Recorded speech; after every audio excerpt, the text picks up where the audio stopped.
അപ്പോൾ ചെടികൾക്ക് വേണ്ട ഉപമൂലകങ്ങളായിട്ടുള്ള മഗ്നീഷ്യം അതേപോലെ സൾഫറൊക്കെ ധാരാളം അടങ്ങിയിട്ടുണ്ട് ഈ എപ്സം സോൾട്ടിൽ കേട്ടോ.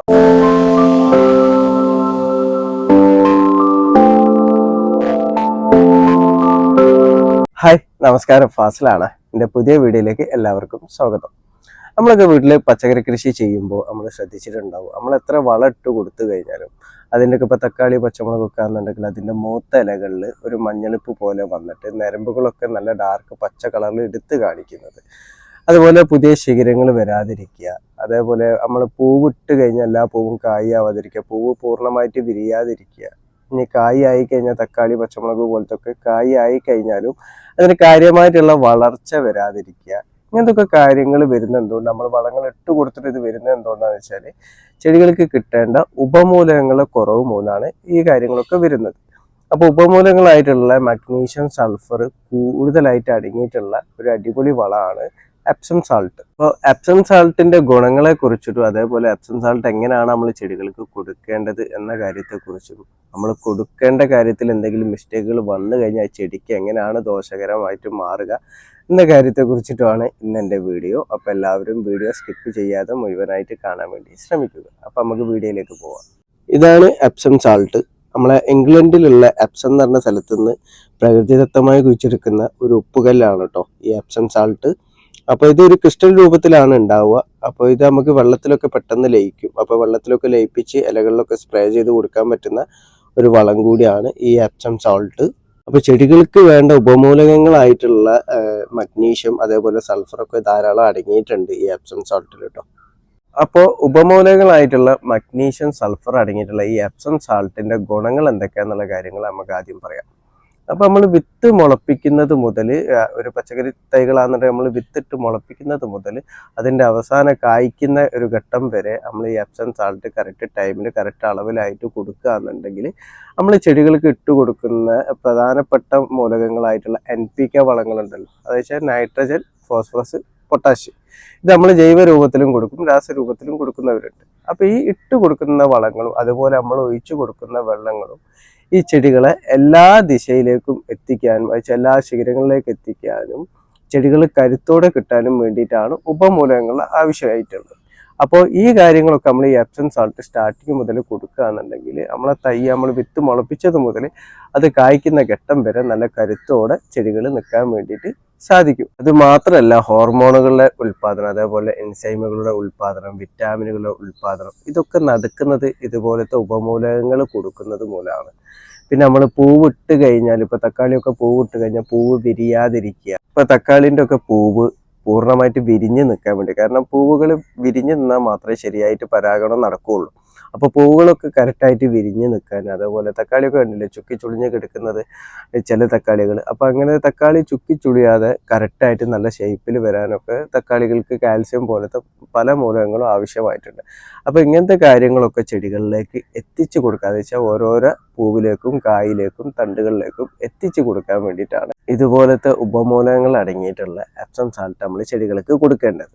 അതുപോലെ നമ്മൾ പറയലില്ല, ഇപ്പോൾ പച്ചമുളക് കായ്ച്ചു കഴിഞ്ഞാൽ എരിവില്ല, അതുപോലെ പപ്പായൊക്കെ കായ്ച്ചു കഴിഞ്ഞാൽ കളറില്ല, മധുരമില്ല, അതുപോലെ തക്കാളിയിലൊക്കെ നമ്മൾ പറയും കളറില്ല, പുളിയില്ല എന്നൊക്കെ. അപ്പോൾ അതൊക്കെ വരാനുള്ള ഒരു കാരണം എന്ന് പറഞ്ഞാൽ ചെടികൾക്ക് ആ ഫ്രൂട്ടിന് വേണ്ട പോഷകങ്ങൾ കറക്റ്റായിട്ട് ചെടികൾക്ക് എത്തിച്ചു കൊടുക്കാൻ കഴിയാത്തത് കൊണ്ടാണ് ഇതുപോലത്തെ വിഷയങ്ങളൊക്കെ വരുന്നത്. അപ്പോൾ ഇതൊക്കെ പരിഹരിക്കാൻ വേണ്ടിയിട്ട് ഇതുപോലത്തെ ഉപമൂലകങ്ങൾ ആവശ്യമായിട്ടുണ്ട്. അപ്പോൾ ഈ എപ്സം സാൾട്ട് നമ്മൾ കറക്റ്റായിട്ടൊക്കെ കൊടുക്കുക എന്നുണ്ടെങ്കിൽ ഇതുപോലത്തെ കാര്യങ്ങളൊന്നും വരാതെ തന്നെ നമുക്ക് കറക്റ്റ് ഫ്രൂട്ട് അതിൻ്റെതായ സ്വാദിൽ തന്നെ നമുക്ക് കിട്ടുകയും ചെയ്യും. ഇനി അടുത്തതായിട്ട് എപ്സം സാൾട്ട് നമ്മൾ എങ്ങനെയാണ് കൊടുക്കേണ്ടതെന്നുള്ള രീതികൾ നമ്മൾ പറയാം. അപ്പോൾ എപ്സം സാൾട്ട് എപ്പോഴും വെള്ളത്തിൽ ലയിപ്പിച്ച് കൊടുക്കുന്നതാണ് നല്ലത്. അപ്പോൾ അത് ഇലകളിൽ സ്പ്രേ ചെയ്ത് കൊടുക്കുക, അതേപോലെ ചുവട്ടിൽ ഒഴിച്ചു കൊടുക്കുക. അപ്പോൾ ഈ എപ്സം സാൾട്ട് നമ്മൾ എന്നുണ്ടെങ്കിൽ ആദ്യഘട്ടം മുതലുള്ള ഞാൻ പറഞ്ഞുതരാം. ഇപ്പം നമ്മൾ വിത്ത് പാകിയിട്ടുള്ള ചിലപ്പോൾ നമ്മൾ ചെറിയ ട്രേകളിലൊക്കെ നമ്മൾ വിത്ത് പാകുകയാണെന്നുണ്ടെങ്കിൽ വിത്ത് പാകിയാൽ അര ഗ്രാം എപ്സം സാൾട്ട് 1 ലിറ്റർ വെള്ളത്തിൽ നമ്മൾ മിക്സ് ചെയ്തിട്ട് ഒരു വട്ടം നമ്മൾ സ്പ്രേ ചെയ്ത് കൊടുക്കണം. അപ്പോൾ ഇങ്ങനെ സ്പ്രേ ചെയ്ത് കൊടുത്താലുള്ള ഗുണങ്ങൾ എന്തൊക്കെയാണെന്ന് വെച്ചാൽ, നമ്മളിപ്പോൾ വിത്ത് മുളപ്പിച്ച് കഴിഞ്ഞാൽ ആദ്യം ഒന്ന് മുളച്ചു വരും, പിന്നെ മറ്റേത് കുറച്ച് കഴിഞ്ഞിട്ട് മുളച്ചു വരും, എല്ലും മുളയ്ക്കാതിരിക്കും. അപ്പം അങ്ങനത്തെ കാര്യങ്ങളൊക്കെ നമുക്ക് ഇല്ലാതാക്കാൻ വേണ്ടി പറ്റും. വിത്തുകൾ മുളച്ചു വരുമ്പോൾ ഒരേ ടൈമിൽ തന്നെ മുളച്ചു വരും, ഒരേ രീതിയിൽ തന്നെ നല്ല പച്ചപ്പോട് കൂടിയിട്ട് വിത്തുകൾ മുളച്ചു വരും. അപ്പം നമ്മൾ വിത്ത് പാകുന്ന ടൈമിൽ നമ്മൾ 1/2 ഗ്രാം 1 ലിറ്റർ വെള്ളത്തിൽ എന്നുള്ള രീതിയിൽ ഒരു ടൈമിലാണ് നമ്മൾ സ്പ്രേ ചെയ്ത് കൊടുക്കേണ്ടത്. അതിനുശേഷം വിത്ത് മുളച്ച് കഴിഞ്ഞ് നമ്മൾ മാറ്റി നടല്ലോ, മാറ്റി നട്ട ഒരു 2 ഇല പ്രായം 2 ഇല വന്നിട്ട് അതിൻ്റെ മേലെ ഇലകൾ വരുന്ന പ്രായത്തിൽ നമ്മൾ എപ്സം സാൾട്ട് കൊടുക്കേണ്ടത് എങ്ങനെയാ വെച്ചാൽ 1 ഗ്രാം 1 ലിറ്റർ വെള്ളത്തിൽ നിന്നുള്ള ലെവലിലാണ്. അപ്പോൾ അപ്പോഴും നമ്മൾ സ്പ്രേ ചെയ്ത് കൊടുത്താൽ മതി. ചുവട്ടിൽ കൂടുതലായിട്ട് നമ്മൾ ഒഴിച്ചു കൊടുക്കണ്ട. സ്പ്രേ ചെയ്ത് ഇലകളിൽ സ്പ്രേ ചെയ്ത് കൊടുത്താൽ 2 ആഴ്ച കൂടുമ്പോൾ മാത്രം നമ്മൾ സ്പ്രേ ചെയ്ത് കൊടുത്താൽ മതി. അടുത്ത് നമ്മൾ കൊടുക്കേണ്ട ഒരു രീതി എന്ന് പറഞ്ഞാൽ നമ്മൾ പൂവ് കായൊക്കെ ആവുന്ന ഒരു ടൈം ഉണ്ടല്ലോ. ഇപ്പോൾ തക്കാളിയൊക്കെ വെച്ച് കഴിഞ്ഞാൽ പെട്ടെന്ന് തന്നെ പൂവിടാനുള്ള ഒരു സ്റ്റേജിലേക്ക് എത്തും. അതേപോലെ പച്ചമുളകൊക്കെ എത്തും. അപ്പം അങ്ങനെ ഒരു പൂവിടാനുള്ള ഒരു സ്റ്റേജിലാവുമ്പോൾ നമ്മൾ ചെടികളെ വലുപ്പത്തിനനുസരിച്ചിട്ടാണ് നമ്മൾ കൊടുക്കേണ്ടത്. അപ്പോൾ 2 ഗ്രാം മുതൽ 5 ഗ്രാം വരെ നമുക്ക് എടുക്കാം. അപ്പോൾ 2 ഗ്രാം മുതൽ 5 ഗ്രാം വരെ 1 ലിറ്റർ വെള്ളത്തിലുള്ള രൂപത്തിലാണ് നമ്മൾ എടുക്കേണ്ടത്. അത് ലയിപ്പിച്ചതിന് ശേഷം നമുക്ക് ഇലകളിൽ സ്പ്രേ ചെയ്ത് കൊടുക്കാം. അതുപോലെ തന്നെ ചെടികളെ ചുവട്ടിലും നമുക്ക് ഒഴിച്ചു കൊടുക്കാം. അപ്പോൾ ഒഴിച്ചു കൊടുക്കുമ്പോൾ കൂടുതലായിട്ട് ഒഴിച്ചു കൊടുക്കട്ടെ, കാരണം നമ്മൾ പോട്ടിലൊക്കെ വെച്ച് കഴിഞ്ഞാൽ അത് അടി കൂടിയ വളങ്ങൾ നമ്മൾ ഇട്ട് കൊടുക്കുന്ന വളങ്ങൾ വെറുതെ ആവശ്യമില്ലാതെ ഒഴിച്ചു പോവുകയാണ്. അപ്പോൾ ചെടികൾ കിട്ടേണ്ട രൂപത്തിൽ മാത്രമായിട്ട് നമ്മൾ ഒഴിച്ചു കൊടുത്താൽ വേണ്ടി മതി. അപ്പൊ ഈ ഒരു അളവിലാണ് നമ്മൾ എപ്സം സാൾട്ട് ചെടികൾക്ക് കൊടുക്കേണ്ടത്. അപ്പൊ ഞാൻ പറഞ്ഞല്ലോ 2 ആഴ്ച ഗ്യാപ്പിൽ മാത്രം കൊടുത്താൽ മതി.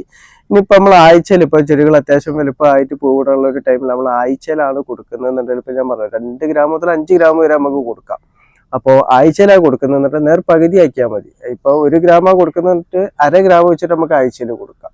അപ്പൊ അളവ് ഒരിക്കലും കൂടണ്ട, കാരണം കൂടിക്കഴിഞ്ഞാൽ അതിന് പല ദോഷങ്ങളും ഉണ്ട്. നമുക്ക് എപ്സം സാൾട്ട് ശരിയായ രീതിയിൽ കൊടുത്തിട്ടില്ലെങ്കിലുള്ള ദോഷങ്ങളെ കുറിച്ചാണ് ഞാൻ പറയുന്നത്.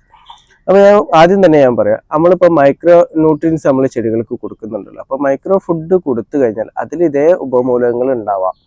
അപ്പോൾ ഇതേ ഉപമൂലകങ്ങൾ അയച്ചാൽ സൾഫറും മഗ്നീഷ്യവും നമ്മൾ കൊടുക്കുന്ന മൈക്രോ ഫുഡിൽ ഉണ്ട് എന്നുണ്ടെങ്കിൽ ഒരു കാരണവശാലും നമ്മൾ എപ്സം സാൾട്ട് കൊടുക്കരുത്. കാരണം ഒരേ ടൈമിൽ തന്നെ കൊടുത്തു കഴിഞ്ഞാൽ അതിൻ്റെ വേരുകൾ നശിച്ചു പോകാനും കരിഞ്ഞു പോകാനും അതേപോലെ ചെടികൾ നശിക്കാൻ വേണ്ടിയിട്ട് കാരണമാവും. അപ്പോൾ ഇപ്പോൾ നമ്മൾ മൈക്രോ ഫുഡ് കൊടുത്തിട്ടുണ്ടെങ്കിൽ മിനിമം ഒരു 2 ആഴ്ച കഴിഞ്ഞിട്ടാണ് നമ്മൾ എപ്സം സാൾട്ട് കൊടുക്കേണ്ടത്. പിന്നെ രണ്ടാമത്തെ ഒരു കാര്യം എന്ന് പറഞ്ഞാൽ ഈ പറഞ്ഞ അളവിലല്ല, അളവ് ഒരിക്കലും നമ്മളിപ്പോൾ എപ്സം സാൾട്ട് നമുക്ക് ജൈവമായിട്ട് കിട്ടുന്ന പറഞ്ഞിട്ടൊരു കാര്യമില്ല. കാരണം നമ്മൾ കൊടുക്കുന്ന അളവ് കൂടിപ്പോയി കഴിഞ്ഞാൽ ചെടികൾ കരിഞ്ഞു പോകാൻ വേണ്ടിയിട്ട് വരെ വളരെ കാരണമാവും. അതുപോലെ തന്നെ നമ്മൾ മണ്ണിൽ ഒഴിച്ചു കൊടുക്കുന്ന മറ്റ് എന്തെങ്കിലും രാസവളം കൊടുക്കുന്ന അതേ ടൈമിൽ തന്നെ നമ്മൾ എപ്സം സാൾട്ട് കൊടുക്കാതിരിക്കുക. ഇപ്പം നമ്മൾ NPK വളങ്ങൾ നമ്മൾ മണ്ണിലിട്ട് കൊടുത്തു കഴിഞ്ഞാൽ അതിനൊരു ഗ്യാപ്പ് ഇട്ടിട്ട് നമ്മൾ എപ്സം സാൾട്ട് കൊടുക്കുക.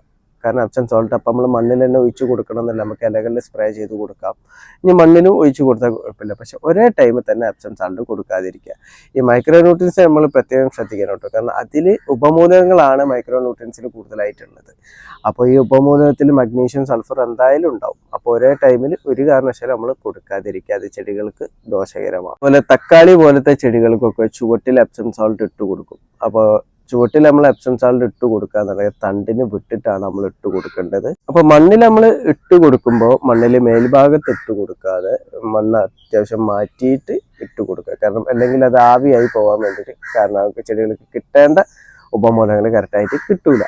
പിന്നെ വീണ്ടും ഞാൻ പറയുന്നത് എന്താ വെച്ചാൽ നമ്മൾ ഈ മണ്ണിൽ ഇട്ട് കൊടുക്കുന്നതിനായിട്ട് നല്ലത് നമ്മൾ വെള്ളത്തിൽ ലയിപ്പിച്ച് കൊടുക്കുന്നതാണ് നല്ലത്. അപ്പോൾ നമ്മൾ ചുവട്ടിൽ ഒഴിച്ചു കൊടുക്കാനാണെന്നുണ്ടെങ്കിൽ നമുക്കൊരു 5 ഗ്രാം വരെ നമുക്ക് എടുക്കാം. ഇനി സ്പ്രേ ചെയ്യാനാണെന്നുണ്ടെങ്കിൽ ഒരു 2 ഗ്രാം എടുത്താൽ മതി. ഞാൻ നേരത്തെ പറഞ്ഞിട്ടുണ്ട്, ഏത് വളങ്ങൾ നമ്മൾ ഫോളിയർ ഇലകളിൽ സ്പ്രേ ചെയ്ത് കൊടുക്കുമ്പോൾ അളവ് കുറവ് മതി. കാരണം അത് പൂർണ്ണമായിട്ട് ചെടികൾക്ക് വലിച്ചെടുക്കാൻ വേണ്ടിയിട്ട് പറ്റും, പെട്ടെന്ന് വലിച്ചെടുക്കാൻ വേണ്ടിയിട്ട് പറ്റും. നമ്മൾ മണ്ണിലിട്ട് കൊടുത്താൽ ഒരുപാട് വേസ്റ്റ് ആയിട്ട് പോകും, കാരണം വെള്ളം ഒലിച്ചു പോയിട്ട് അങ്ങനെയൊക്കെ ആയിട്ട് വേസ്റ്റ് ആയിട്ട് പോകും. അപ്പം മണ്ണിൽ നമ്മൾ ഇട്ട് കൊടുക്കുമ്പോഴാണ് നമ്മൾ അളവ് ഏത് വളങ്ങൾ കൊടുക്കാന്നുള്ളൂ അളവ് കൂട്ടിയിട്ട് കൊടുക്കേണ്ടത്. അപ്പോൾ ഈ ഒരു കാര്യം പ്രത്യേകം എല്ലാവരും ശ്രദ്ധിക്കുക. നമ്മൾ ചെടികൾക്ക് എത്ര വളങ്ങൾ ഇട്ട് കൊടുത്തു കഴിഞ്ഞാലും അത് വളങ്ങൾ ചെടികളിലെ എല്ലാ ദിശയിലേക്കും എത്തിക്കാൻ വേണ്ടിയിട്ടും വളർച്ചയ്ക്ക് വേണ്ടിയിട്ടും ഇതുപോലത്തെ ഉപമൂലകങ്ങൾ ആവശ്യമാണ്. അപ്പോൾ വീട്ടിലൊക്കെ അടുക്കള കൃഷി ചെയ്യുന്ന വീട്ടമ്മമാരൊക്കെ ഈ ഒരു കാര്യം അറിഞ്ഞിരിക്കുന്നത് വളരെ നല്ലതാണ്. അപ്പോൾ എൻ്റെ വീഡിയോ ഇഷ്ടപ്പെട്ടാൽ ലൈക്ക് ചെയ്യുക. താങ്ക്